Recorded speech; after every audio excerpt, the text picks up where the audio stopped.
Well, hello everybody, and welcome back down into the basement for, a long-awaited update. It's not very often I get down here anymore, really. There are a lot of things going on outside, so yeah, that's where I'm doing most of my gardening and yard work, because it is our very brief Manitoba garden season. However, today we are down here for a much-needed update. I haven't been down here in a while, and it kind of shows looking around, so a little embarrassing, but let's take a look anyway. Since this is a basement garden update as well as the aquaponics, we'll take a look at the aloe table. You see these 4 little pups seem to be doing surprisingly well. Definitely quite dry. Aloe is it's almost up there with spider plants. I think it's surprisingly sturdy. We got this monster here, slowly starting to straighten itself back up, but not really. And from what I can see, still not really throwing us any pups. That said, that rescued aloe, eh? Look at that, glorious. Tons of pups all over it. So I could probably do another harvest, but I'm just gonna, try and relax. Let this get a little crazy, let it go wild. Got a mint. I had to take this out of the aquaponic garden for lots of reasons. Mint is a little dominant, being the main reason. Kind of looked like the whole thing died, as you can see back there, but not bad. So that's excellent. We've got some mint. Still got that bog mint. This thing is supposed to be living in the pond outside, and I think today I might actually just take it back out there, because I'm going to grab a couple of the goldies, my wonderful feeder fish, and put them out in the pond today. That'll be towards the end of the video, but let's take a look at what's growing in the garden. Look at this. I still haven't transferred these poor currants, and I really should. I'm going to pull them out. They're going to look so dead when I first transfer them out, but hopefully they will survive as well as the other one did, because more currants is wonderful, and I'm trying to do kind of a screen of green to cover up certain bits of fencing that I don't like the look of. Plus I've got the whole edible fence line thing going on. Look at this crazy tomato. This is a cutting from the bathroom tomato, and it starts here, stretches, goes all the way down, branches out, seems to be coming over. Wasn't sure if it had formed roots there, and is coming all the way around. Might be time to whack this puppy back, but as we can see, this little 42 watt LED shop light I've got going clearly is not intense enough. I mean, like, it's bright enough for reading and you can do everything you want to as far as human activities under it, but really doesn't quite cut it for plant life. Look at this. Aloe vera in aquaponics, right? In theory, that shouldn't have worked. As it turns out, though, it did. These plants sure look pretty healthy to me. Even this little guy here. I mean, they're not growing huge. Again, I blame the light for the vast majority of that, but here we have the aloe that I'm kind of trying to drown, create root rot. It has been in here for months now. Did I label it? March 23rd is when it got stuck in nothing but water. April, May, June, July.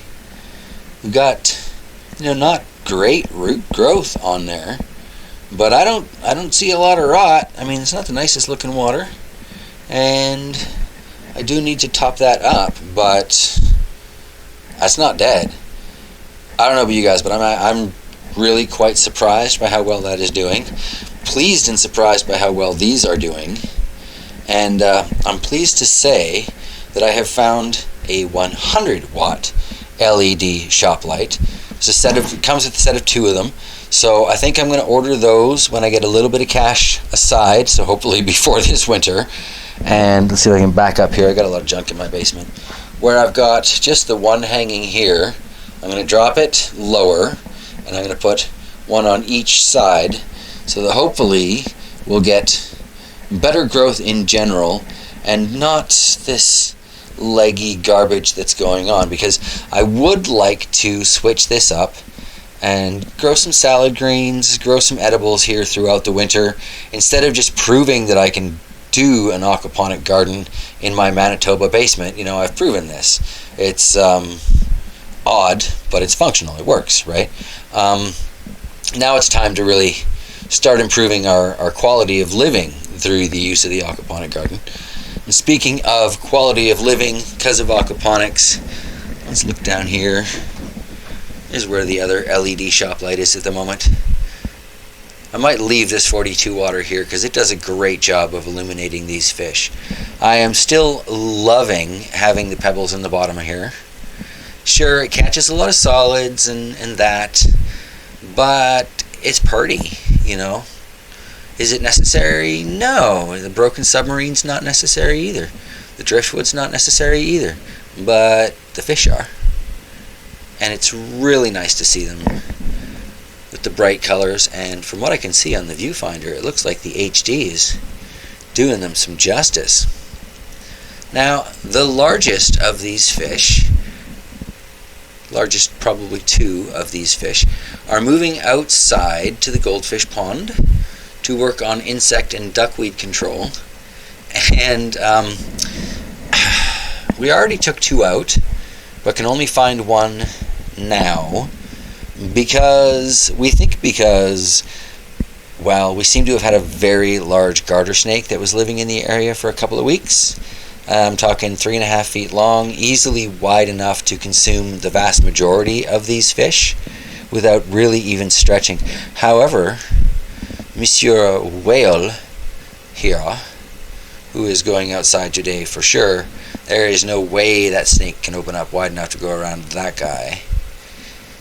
So that's good, that's exciting. It's nice to see that we still have some patches of white and such on these. We did lose the black as was predicted, but for feeder fish, you know, these still look quite pretty to me. Next month we're heading into the city, so before then I'm going to get all of these guys moved out to various water collection areas so that we have an open tank for quarantine, and we're going to bring home another 20, maybe 30. We'll see what finances are like. Feeder fish, give them a month or two on their own. Hopefully we will be just as lucky. We didn't have any disease issues with these ones.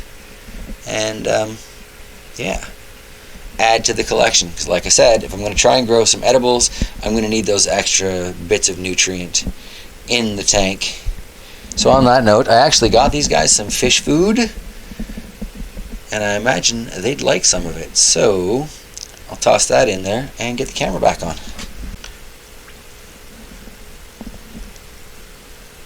And there you go. It's so rare that they get actual fish food, I don't think they know what to do with it. Well, that one does. And that's why I call that one the whale.